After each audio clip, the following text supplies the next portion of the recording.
Supercrack Estrella presenta. La ciudad de Chicago podría entrar en otra dimensión con el Fermilab. En este año que termina, ha habido mucha actividad ovni paranormal en el Aeropuerto Internacional O'Hare de Chicago, y no hay que ser muy listo para darse cuenta que todo tiene que ver con los experimentos del Fermilab en Chicago. Fermilab, el que fuera el mayor laboratorio del mundo en física de partículas, cumple 50 años, creado en 1967 con el nombre de National Accelerator Laboratory, y renombrado en honor al físico italiano Enrico Fermi. El laboratorio ubicado en Chicago celebra este año medio siglo de trayectoria científica, con el descubrimiento del quark botón, del quark top y de uno de los tres tipos de neutrinos. Fermilab contribuyó a poner los cimientos del modelo estándar de física de partículas, además de desarrollar la tecnología para aceleradores de partículas posteriores como el LHC, pero parece que el Fermilab de Chicago también está abriendo puertas a otras dimensiones. Este año que ya termina fue tremendo para Chicago, desde ovnis en su aeropuerto internacional O'Hare, a hombres alados con alas que aparecen aquí en este aeropuerto. Si estas cosas están entrando por los experimentos que realiza el Fermilab, hay que preguntarse si estas cosas pueden entrar en nuestra dimensión. ¿Podemos entonces nosotros entrar en la dimensión de ellos? ¿Podría Chicago desaparecer e entrar en otra dimensión? Ya en el año 2015 ocurrió algo muy extraño en este aeropuerto internacional O'Hare de Chicago, que la élite nos quiere vender como un incidente normal. Cabezas humanas en O'Hare. Aclarado. Bueno, esto de aclarado.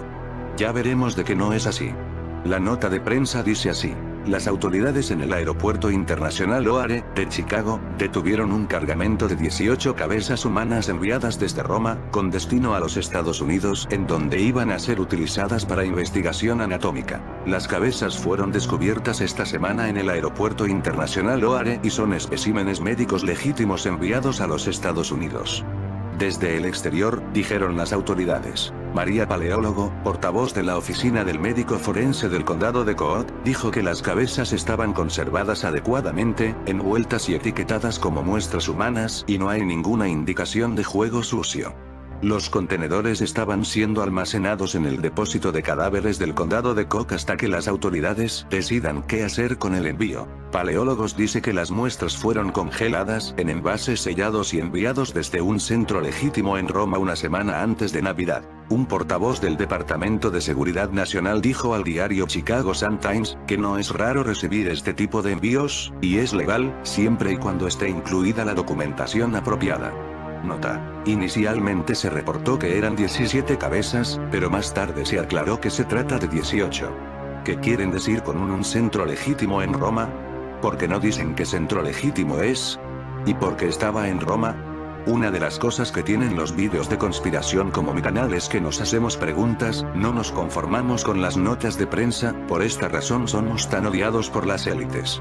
Como podéis ver, nada de esto está claro como decía la nota de prensa, pero que tendrían que ver las cabezas con los ovnis y los hombres alados con alas. Parece que aparte de tecnología, para entrar en esas dimensiones también hace falta de rituales satánicos, y por aquí estarían quizás relacionados las cabezas, de Roma por cierto.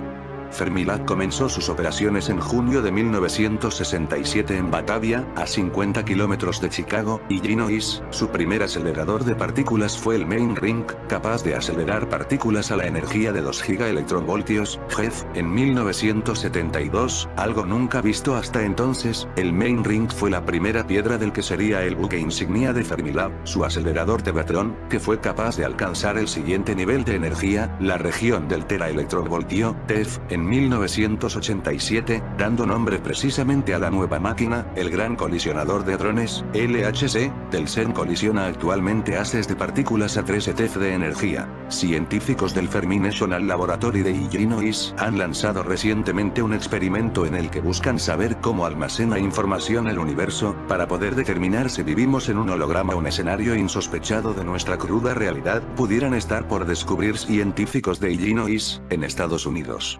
La ciencia empieza a considerar seriamente la posibilidad de que nuestro universo sea la proyección holográfica emitida desde el horizonte de sucesos de un agujero negro. Esta hipótesis, sin embargo, es una versión moderna de una idea recurrente en la historia del pensamiento: que el universo es una ilusión y que vivimos en una construcción artificial. Científicos del Fermi National Laboratory de Illinois han lanzado recientemente un experimento en el que buscan saber cómo almacena información el universo, para poder determinar si vivimos en un holograma bidimensional, que ilusoriamente percibimos como un mundo tridimensional. La pregunta es, ¿serán estos ovnis de Chicago y los hombres pájaros experimentos del Fermilab? En el mismo sentido en que el personaje de un programa de televisión no sabría que su mundo aparentemente en 3D solo existe en una pantalla en 2D, podríamos no saber que nuestro espacio en 3D es solo una ilusión. La información de la totalidad del universo podría estar codificada en pequeños paquetes bidimensionales, señala el comunicado de prensa. El experimento busca detectar esos paquetes de información 2D de los cuales la realidad en 3D sería una representación. Cuando uno se acerca mucho a una pantalla se pueden observar los píxeles, pequeños puntos de data que conforman la imagen que vemos a distancia. El experimento parte de la hipótesis de que el espacio tiene un tamaño de píxel de 10 billones de veces más pequeño que un átomo, lo que se conoce como la escala de Planck. El director del Fermilab, Craig Hogan, explica que se intenta descubrir si el espacio-tiempo es un sistema cuántico al igual que la materia y está compuesto, por así decirlo, de partículas de información y tiene un aspecto digital. Durante cientos de años hemos asumido que el espacio está hecho de puntos y líneas. Pero tal vez eso no es correcto, quizás está hecho de ondas, de la misma manera que la materia y la energía. Como si se tratara de un ejercicio de ciencia ficción, pero no. Los investigadores del Fermilab han construido un aparato que llaman holómetro, el cual consiste de dos rayos láser de alta intensidad que son fragmentados y enviados perpendicularmente por dos brazos de 40 metros. Después, en la punta de estos brazos, los rayos son regresados y son recombinados. La idea es que cuando los rayos hacen contacto con el fragmentador splitter, en inglés, este aparato debería moverse de cierta forma haciendo que el brillo de los rayos fluctuara. Esta fluctuación luego sería analizada para determinar si ha entrado en contacto con lo que llaman ruido holográfico o quantum jitter, que serían los mismos bits cuánticos que codifican el holograma del universo. De toparse con este jitter o fluctuación informática, se podría decir que vivimos en un espacio-tiempo holográfico. Nos habríamos topado también con el límite de lo que podemos medir en nuestro universo. El holómetro está diseñado para descartar otro tipo de vibraciones, como la radiación de fondo o las emitidas por otros aparatos electrónicos. Un informe recientemente de un hombre que dijo que estaba parado afuera de un muelle de carga en el aeropuerto internacional O'Hare en Chicago cuando vio a una persona con alas de 7 pies de altura justo afuera de una cerca, el estacionamiento. Según los informes, el avistamiento tuvo lugar aproximadamente a las 6:30 p.m. el 26 de noviembre. Si estas cosas están entrando en nuestra dimensión por el Fermilab de Chicago, podríamos considerar que la ciudad también podría entrar en otra dimensión y desaparecer. Según el informe, estaba en el aeropuerto recogiendo una carga en Nippon Cargo Airlines, ya estaba atrapado en un muelle y estaba parado lejos del camión fumando un cigarrillo mientras cargaban mi camión. Estaba mirando hacia las pistas, en dirección al túnel y fue entonces cuando noté algo que parecía un gran pájaro parado justo afuera de la cerca del estacionamiento. No era difícil pasarlo por alto porque había dos farolas cerca. Parecía una persona con alas extendidas y aleteando, se alejaba de la cerca hacia el campo abierto y luego comenzó a batir sus alas y desapareció. El testigo usó el lenguaje visto en informes de avistamientos anteriores del vecindario mayormente hispano de Little Village en Chicago. Cuando le pedí que describiera al ser, dijo que parecía un demonio, o un duende, y era completamente negro. El testigo dijo que no vio nada que pareciera ojos y asumió que la criatura podría haberle dado la espalda. Se volvió hacia él, dijo que caminaba con paso como un pájaro y que batía sus alas mientras caminaba hacia el gran campo que está junto a las pistas de aterrizaje, y desapareció en la noche. Otros testigos potenciales de su avistamiento, continuó. Dijo que había otros en la misma instalación, pero muchos estaban dentro de la misma instalación o en sus camiones.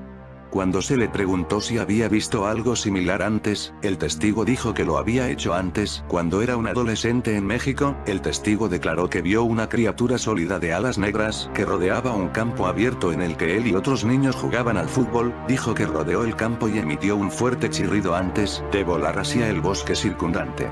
Le pregunté si recordaba la fecha del avistamiento, dijo que no recordaba la fecha exacta, pero una semana después hubo un gran terremoto en la Ciudad de México. Para el registro, el terremoto de magnitud 8.0 que golpeó la Ciudad de México fue en septiembre 19 de 1985.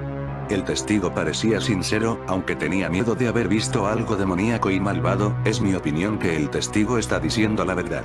Se enviará un investigador para hacer una observación de campo y cualquier información se publicará en UFO Clearinghouse a medida que esté disponible, agregó. Este lugar de observación está a menos de 15 millas al oeste del lago Michigan. Se han reportado varios otros avistamientos en la misma área, incluido el avistamiento del 30 de octubre de un humanoide grande y alado en Park Ridge, un reporte del 29 de octubre de un humanoide alado acompañado por varios otros seres, el avistamiento del 19 de octubre de un gigante murciélago afuera del Hotel Edward en Rosemont, un avistamiento del 5 de octubre de una criatura alta con ojos rojos brillantes y alas grandes cerca del Aeropuerto Internacional O'Hare de Chicago, y un informe de julio de una criatura alta volando sobre el río Des Plaines cerca de Rosemont, Illinois. El avistamiento ovni de Chicago O'Hare ocurrió el 7 de noviembre de 2006, cuando personal del Aeropuerto Internacional O'Hare de Chicago informó haber visto un platillo volador o un ovni en forma de disco. El avistamiento aproximadamente a las 16:15 Central Standard Time, CST del martes 7 de noviembre de 2006, las autoridades federales en el Aeropuerto Internacional O'Hare de Chicago recibieron un informe de que un grupo de 12 empleados del aeropuerto estaban presenciando el avistamiento de una nave metálica con forma de platillo que estaba sobre la puerta C-17, el objeto fue descubierto, por primera vez, por un empleado de la rampa que estaba despachando el vuelo 446 de United Airlines, que partía de Chicago hacia Charlotte, Carolina del Norte. El empleado informó al equipo de vuelo 446 del objeto sobre su aeronave. Se cree que tanto el piloto como el copiloto también fueron testigos del objeto. Varios testigos independientes desde afuera del aeropuerto también vieron el objeto. Uno describió una nave con forma de disco que estaba descaradamente sobre el aeropuerto y que obviamente no eran nubes. Según este testigo, los observadores cercanos quedaron sin aliento cuando el objeto disparó a través de las nubes a alta velocidad, dejando un agujero azul claro en la capa de nubes. Según informaron, el agujero pareció cerrarse poco después. Según un periodista de nombre John Ilkevich del Chicago Tribune, el disco fue visible durante aproximadamente 2 minutos y fue visto por una docena de empleados de United Airlines, desde pilotos hasta supervisores, que escucharon las conversaciones en la radio y corrieron para verlo. Hasta el momento, no ha aparecido ninguna evidencia fotográfica concluyente del ovni, aunque se informó a Ilkevich que uno de los pilotos de United Airlines estaba en posesión de una cámara digital en el momento del avistamiento y pudo haber fotografiado el evento. La reacción de la Administración Federal de Aviación y United Airlines Bot United Airlines y la Administración Federal de Aviación, FAA, primero negó que tuvieran información sobre el avistamiento de ovnis de O'Hare hasta que el informe presentó una solicitud conforme a la Ley de Libertad de Información, FOIA. Luego, la FAA ordenó una revisión interna de las cintas de comunicaciones de tráfico aéreo para cumplir con la solicitud Tribune FOIA, que posteriormente descubrió una llamada del supervisor de United a un gerente de la FAA en la torre del aeropuerto en relación con el avistamiento de ovnis. La postura de la FAA concluye que el avistamiento fue causado por un fenómeno meteorológico y que la agencia no estaría investigando el incidente. Los investigadores de ovnis señalaron que esta postura es una contradicción directa con el mandato de la FAA para investigar posibles brechas de seguridad en aeropuertos estadounidenses, como en este caso.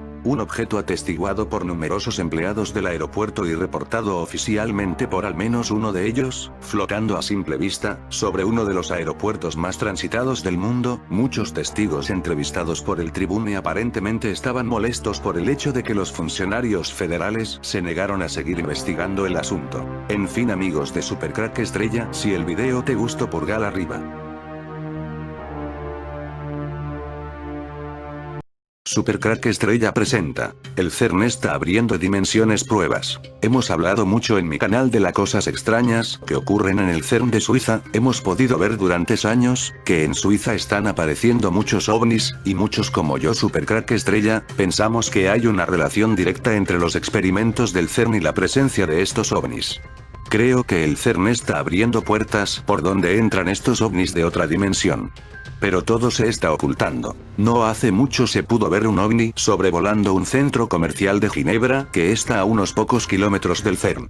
Cada día queda más claro cómo el CERN está abriendo puertas a otras dimensiones, y lo lógico es que se muestre en la fuente de donde procede, en este caso en Suiza, y dónde está el CERN. Más adelante en este video vamos a hablar de otro CERN que existe en Chicago, porque existe otro CERN en Chicago. De hecho, este de Chicago fue el primero en construirse. Vamos a demostrar en este video, cómo en este CERN de Chicago, también se están abriendo puertas dimensionales, por la que están entrando ovnis. Contaremos el caso de un avión que se tocó con un ovni aquí en Chicago, donde está el primer CERN. Y hablaremos de las cosas extrañas que ocurren en este CERN de Chicago, como un código secreto que les mando por correo que aún está por descodificarse. Pero de momento estamos en el CERN de Suiza, con ese caso de ovni en un centro comercial. Ocurrió en el año 2016. Cientos de testigos ven un enorme ovni sobre Ginebra. Cuando hablamos de ovnis no necesariamente tienen que ser de origen extraterrestre. Durante años los teóricos de la conspiración han estado debatiendo sobre los orígenes de estas misteriosas naves. Y una de las teorías es que algunos avistamientos son aviones militares secretos. En 2004, un estudio del Instituto Nacional para la Ciencia del Descubrimiento, The National Institute for Discovery Science, señaló que Estados Unidos lleva desde la década de 1990 experimentando con triángulos voladores. Estamos hablando del TR-3B, una supuesta nave espía secreta del gobierno de los Estados Unidos que puede volar en el espacio, creadas en bases militares de alto secreto, como el Área 51, por tecnología extraterrestre de ingeniería inversa. Pero al parecer, en la actualidad los triángulos voladores están sobrevolando nuestros cielos, en las grandes ciudades, o sobre nuestras carreteras. Por desgracia, hasta la fecha no tenemos explicaciones para algunos de estos avistamientos. Por lo tanto, el debate en cuanto a su origen y su propósito está muy vivo. Y estamos seguros de que el debate conspirativo continuará durante algún tiempo. De mientras, nos quedamos con la gran cantidad de material en internet que demuestran la existencia de los triángulos voladores. Este ha sido el caso del avistamiento de un enorme ovni en la ciudad de Ginebra, Suiza, el pasado miércoles. Cientos de personas aseguraron haber visto una misteriosa nave en el cielo oscuro sobre el centro comercial La Taille, cerca del estadio de fútbol. Y las redes sociales se llenaron de vídeos y fotografías del misterioso objeto volador no identificado, ovni extraterrestre o un TR-3B. El ovni apareció sobre la zona del estadio de Ginebra durante unos 20 segundos, aproximadamente a las 20:30 h del miércoles 12 de octubre, antes de desaparecer a toda velocidad. Cientos de testigos dijeron que vieron un objeto sólido flotando en el cielo con mucha claridad. Era un objeto circular de color oscuro que brillaba intensamente en el cielo nocturno, y se alejó tras oscilar durante varios segundos. Otros lo describieron como de forma ovalada y plano. Incluso un jugador del Servette Football Club Geneve explicó su experiencia en las redes sociales. ¿Todo el mundo ha visto lo mismo que yo? Esto es de locos. Un ovni sobre la zona industrial detrás del centro comercial La Taille, escribió Matías Vikieviev, jugador del Servette Football Club Geneve, en su cuenta de Twitter. Un testigo explicó al periódico La Tribune de Geneve que vio la forma circular de un enorme ovni en el cielo y que era tan grande como un avión. A medida que se movía sobre la zona del estadio de fútbol, comenzó a emitir un extraño ruido muy estridente. Ocurrió sobre las 20:30 h de la tarde, explicó el testigo identificado Sacha a La Tribune de Geneve. El fenómeno duró unos 20 segundos y el objeto desapareció. Casi no podemos ver nada en el vídeo, pero se distingue claramente un objeto oval y aplanado, con 3 luces. Luego desapareció rápidamente. Me cambió la forma de pensar. Digamos que antes de esto creía en los ovnis un 30%, ahora creo el 70%. El misterio de la extraña nave sobre el estadio de Ginebra se agravó cuando la torre de control del Aeropuerto Internacional de Ginebra respondió a las preguntas, diciendo que el radar de vigilancia no detectó ninguna actividad inusual sobre el área de La Praille entre las 20 de la tarde y la medianoche. La respuesta de la torre de control provocó un intenso debate en las redes sociales, con cientos de personas confirmando que vieron un enorme ovni con forma de platillo flotando sobre el estadio de Ginebra durante varios segundos antes de que desapareciera a toda velocidad. Incluso un experto analizó las imágenes facilitadas por los testigos, llegando a la conclusión de que el objeto era muy diferente a cualquier avión no tripulado conocido.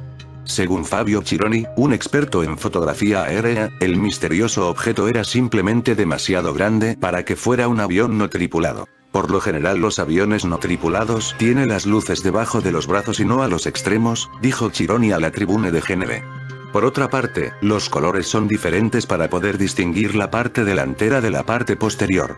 Por último, el objeto parece ser demasiado grande para ser un avión no tripulado, y aunque Chironi no tenía idea de que podía ser realmente el misterioso objeto volador, el popular ufólogo Scott C. Waring estaba convencido de que se trataba de un TR-3B. En los 2 vídeos publicados en Facebook, me he dado cuenta que hay 3 luces en el cielo, que hacen que parezca un TR-3B, tecnología extraterrestre en manos de la Fuerza Aérea de los Estados Unidos, por lo que podría ser la Fuerza Aérea de los Estados Unidos o podría ser extraterrestres reales, escribió Waring en su blog UFO Sightings Daily. Creo que es una nave extraterrestre real, porque veo que hay una docena de pequeños aviones no tripulados blancos brillantes que salen del ovni y vuelan sobre las casas. A pesar de que una nave extraterrestre puede camuflarse, cuando se pone en marcha su propulsión hace que sea visible por la noche. Según Waring, los TR-3B, también conocidos como ovnis triangulares negros, son una nueva generación de aviones de reconocimiento ultra silenciosos desarrollados por la Fuerza Aérea de los Estados Unidos. La tecnología en la que se basan estas supuestas naves es la ingeniería inversa, diseñada por equipos de científicos del gobierno de los Estados Unidos que trabajan en secreto con civilizaciones extraterrestres en bases secretas. Bien, este es el caso del ovni en Suiza. Recordemos dónde está el CERN. Vamos ahora con el ovni de Chicago. Recordemos, aquí hay otro CERN más pequeño, pero que fue el primero en el mundo. Un ovni contra Lambda. Un misterioso objeto impacta en un avión estadounidense. El avión del equipo de Lambda Oklahoma City Thunder colisionó con un objeto no identificado durante un vuelo entre Minneapolis y Chicago que provocó una gran abolladura en el morro del aparato, informó el medio británico Daily Mail. Uno de los jugadores del club, Stephen Adams, publicó en las redes las escalofriantes fotos del impacto. El vuelo fue, por decirlo suavemente, difícil, confesó el deportista. Otro jugador del equipo, Patrick Patterson, compartió en Snapchat un vídeo que muestra la gigantesca abolladura. Cuando chocas accidentalmente con Superman durante el vuelo, escribió. Los representantes de la aerolínea Delta, que operó el vuelo, admitieron que la aeronave probablemente chocó con un pájaro antes de aterrizar en Chicago. Menudo pájaro tuvo que ser, ya no saben ni qué decir. El caso es que aquí también tenemos otro CERN en Chicago, por lo que podemos pensar que hay una relación entre los ovnis y el CERN. Por cierto, esto ocurrió en el año 2017. Hablemos del CERN de Chicago. El laboratorio Fermilab Física de Partículas. El Laboratorio Nacional Fermi es un laboratorio de física de altas energías, llamado así en honor al físico Enrico Fermi, pionero en física de partículas. Su construcción fue aprobada el 21 de noviembre de 1967 por el gobierno de Estados Unidos de América. Se encuentra localizado 50 kilómetros al oeste de Chicago. En el Fermilab está instalado el Tevatron, el acelerador de partículas más potente del mundo después del LHC del CERN. El Tevatron tiene 6 kilómetros de circunferencia y empezó a funcionar en el año 1983.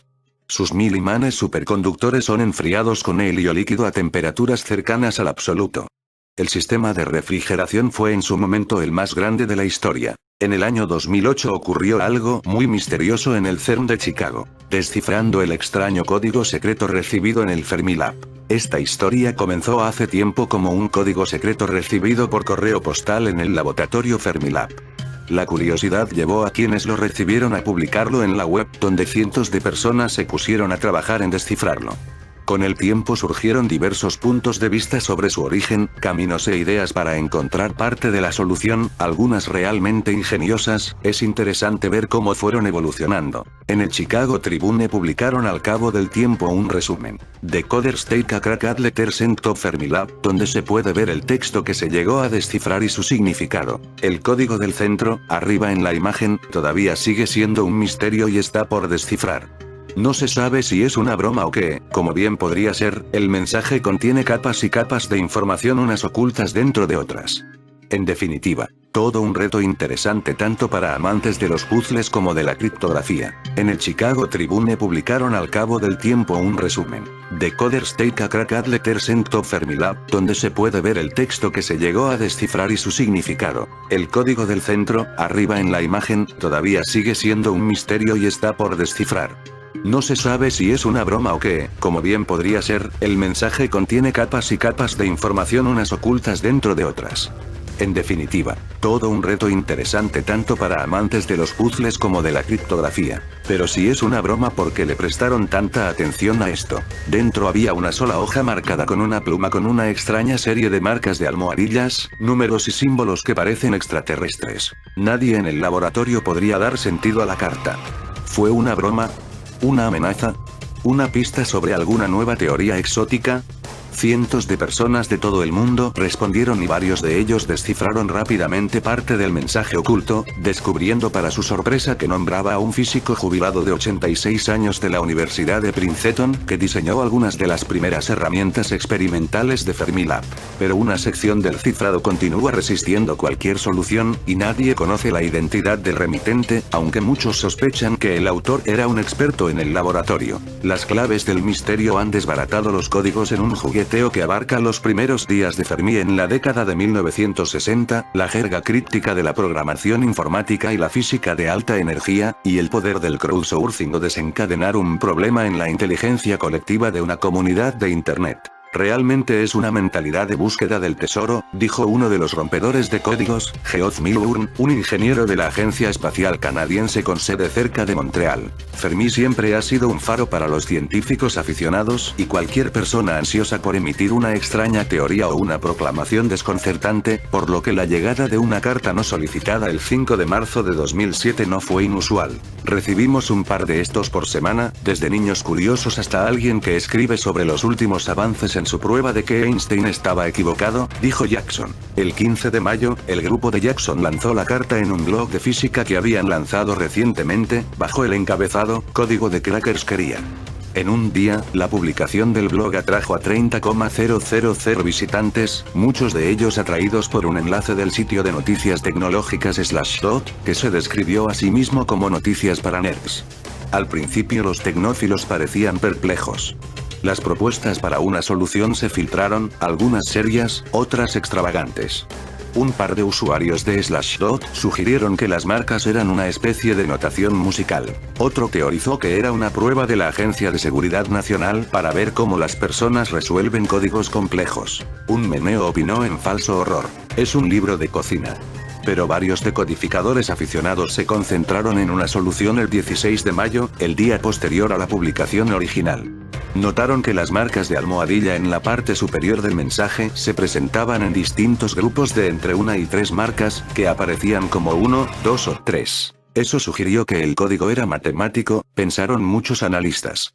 Además, el uso de solo 3 dígitos implicaba que el código dependía del sistema de conteo de base 3, a diferencia del sistema de base 10 que usamos para los problemas matemáticos cotidianos. Para Milburn of Canada, un aficionado a los rompecabezas desde la infancia, el sistema de base 3 tenía sentido porque podía producir 27 combinaciones distintas usando 3 dígitos. Solo lo suficiente para codificar todas las letras del alfabeto, más una combinación de repuesto utilizada para espaciar. Lo mejor es asumir la solución más simple, y si eso no funciona, entonces intente algo más complicado, dijo Milburn. Milburn anotó la secuencia de los números de la base 3 del 1 al 27, luego asignó una letra a cada número, y el último número representa un espacio.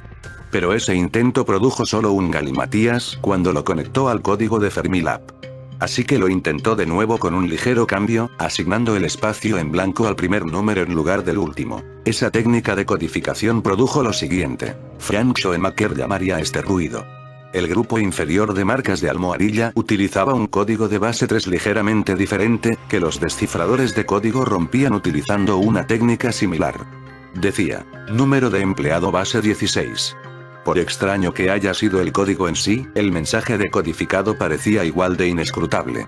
Pero ver el nombre en el tablero de mensajes de Fermilab provocó un escalofrío de reconocimiento para Peter Meyers, un profesor de física de la Universidad de Princeton, que ha ocupado una oficina al otro lado del pasillo de su compañero físico Frank Schoenmaker por más de 20 años. Es como encontrar el nombre de tu amigo en algunos antiguos jeroglíficos, dijo Meyers. La referencia del código a Schoenmaker, una leyenda de Fermilab, sugería que el autor era un experto en física. Schoenmaker había llegado a Princeton en 1951 cuando Albert Einstein todavía se presentaba para la conferencia de física ocasional allí. A finales de la década de 1960, Schoenmaker lideró al equipo que diseñó los poderosos imanes para el primer acelerador de partículas grandes de Fermilab, el anillo principal. Meyers dijo que Schoenmaker era un investigador exigente y que criticaría a otros científicos que no habían explicado el exceso de ruido en sus experimentos. Schoenmaker, ahora de 86 años y enfermo, se divirtió con el código, dijo Meyers. Al preguntársele si creía que el autor del código era alguien que lo conocía, Schoenmaker le dijo a Meyers: "Es muy posible. El comentario no está fuera de mi carácter". Varias teorías flotaban. Nadie entiende el segundo mensaje sobre un número de empleado, aunque muchos decodificadores creen que se refiere al antiguo número de empleado del autor en Fermilab.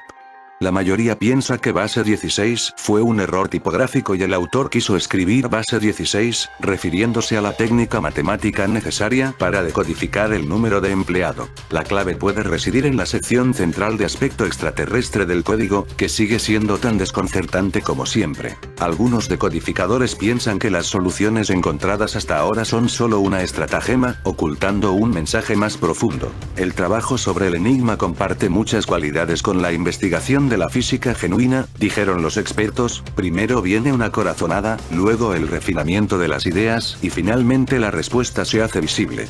Pero para el código de Fermilab, como para las teorías del mundo real, una solución final puede requerir otro destello de perspicacia. Quizás lo que están realizando en este CERN de Chicago pueda explicar los extraños ruidos que se escuchan aquí. Regresa de los extraños sonidos en el planeta. El fenómeno de los extraños sonidos en el mundo continúa escuchándose. Conocido como DEUM, había desaparecido, pero ahora hay vestigios de su reaparición. DEU o zumbido es un fenómeno, o una colección de fenómenos que involucra una serie de reportes sobre un zumbido persistente de baja frecuencia no audible para todas las personas. Los zumbidos han sido ampliamente reportados por los medios de comunicación nacionales de Gran Bretaña y Estados Unidos. Algunas veces, se pone como sufijo el nombre de la localidad en donde fue escuchado. Por ejemplo, el zumbido de Bristol o el zumbido de Taos. La información del estudio del zumbido de Taos sugiere que solo el 2% de la población pudo detectarlo, y el Daily Telegraph reportó, en 1996, que el 2% de las personas escuchó el zumbido de Bristol. Para aquellos que son capaces de escuchar el zumbido, puede ser un fenómeno muy perturbador. Sin embargo, ha habido una gran cantidad de escepticismo por parte de las personas que no han sido capaces de escucharlo. El fenómeno de los extraños sonidos en el mundo continúa escuchándose. Cuando parecía que el fenómeno comúnmente conocido como DEUM había desaparecido, ahora está apareciendo alrededor del mundo con sonidos similares. Los sonidos extraños han sido registrados en varias ciudades, como Madrid, California, Chicago, Glasgow, y la última registrada fue el 20 de abril de 2015 a las 3 am en Salta. Aunque existen hipótesis sobre su procedencia, muchas personas están realmente intrigadas y otras son escépticas acerca de los sonidos extraños. ¿Podría ser el CERN de Chicago el causante de que entre entidades de otras dimensiones? El año 2017 en Chicago se pudo ver a la profética criatura Mothman. Ha reaparecido en Chicago, según informó el Daily Express. 3 testigos de manera independiente y en distintos lugares, han visto a ese extraño ser alado de unos 3 metros de longitud en un período de 4 horas. Hoy nos adentramos en la criptozoología, criaturas que se pueden ver en el mundo. Una de las más famosas, aparición hombre polilla, una leyenda urbana que es una realidad para muchos testigos. En este caso se ha podido ver en Chicago hace solo unos días, después de años sin noticias. Desde 7 de abril 2017 numerosos testigos afirman haber visto un humanoide de 2 metros alado, descrito como un enorme ratón volador. Recordemos que el vuelo del avión N.B.A. también fue en ese año 2017 en Chicago. Esta criatura misteriosa, de acuerdo con los testimonios, es muy similar a famoso hombre polilla, avistado en Virginia, desde 1960, otros lo describen hombre murciélago o, según los investigadores, han descrito como búho gigante. Aunque la descripción de este ser varía de una persona a otra, hay una cosa que une a todos estos casos: dicen que les invade una sensación de miedo, que experimentan todos los testigos. Muchos se pregunta el por qué ahora ha vuelto este ser y por qué hay tantos encuentros con los habitantes durante los últimos 2 meses. Desde Supercrack Estrella, pensamos que todo tiene una estrecha relación con el CERN. Dice que ha recibido una gran cantidad lambdas de Flying Humanoid, o el humanoide volador, lo podemos ver en el mapa. Dice que después de las observaciones presagia una gran desgracia. No es la primera vez que alguien llega a esta teoría. Después de investigar, el periodista John Keel ha escrito el libro de Mothman Prophecies, El mensajero de la oscuridad. Hay una película adaptada a su libro que salió en 2002 dirigida por el director Mark Pellington. El último Parque Lincoln volaba de forma silenciosamente a lo largo de la calle hacia el este en el cielo nocturno. Con el mismo sentimiento de temor incluso hora después. Otro caso interesante: 22 de marzo, con un conductor de camión local llamado Billy Vance, dirección de la ciudad Cícero, lo perdió entre las nubes. Así abril y mayo hasta ahora en junio, hay todo un ejército de investigadores paranormales a la caza para grabarlo en vídeo. La gente de la ciudad de Chicago ha quedado desconcertada después de que algunos testigos se hayan presentado para detallar los avistamientos de un insecto extraño, como el humanoide volando sobre el horizonte de la ciudad. El testigo más reciente del extraño ser afirma que junto a unos colegas se pasaron a mirar hacia arriba a la famosa Torre Willis mientras fumaban un cigarrillo en el suelo. Fue en ese momento en el que se dieron cuenta de que una figura humana estaba de pie en la parte superior del edificio. El testigo notó que el ser era aproximadamente 2 metros de alto y tenía alas desplegadas. Mientras miraba al ser, saltando del edificio y estirando las alas, empezó a volar. Cuando el ser empezó a volar, el testigo consiguió observar un poco más. El testigo describió las alas como bastante irregulares y en forma y manera similar a las alas de una polilla. También señaló que el ser era de color verde oscuro y tenía un cuerpo bastante similar a una mantis religiosa. Esta es la 17ª vez que un testigo se ha presentado sobre este particular avistamiento inusual en Chicago en el último año. La mayoría de los avistamientos han tenido lugar en la zona del lago cerca del lago Michigan. Todos los informes de testigos han situado a la criatura como más activa durante la noche.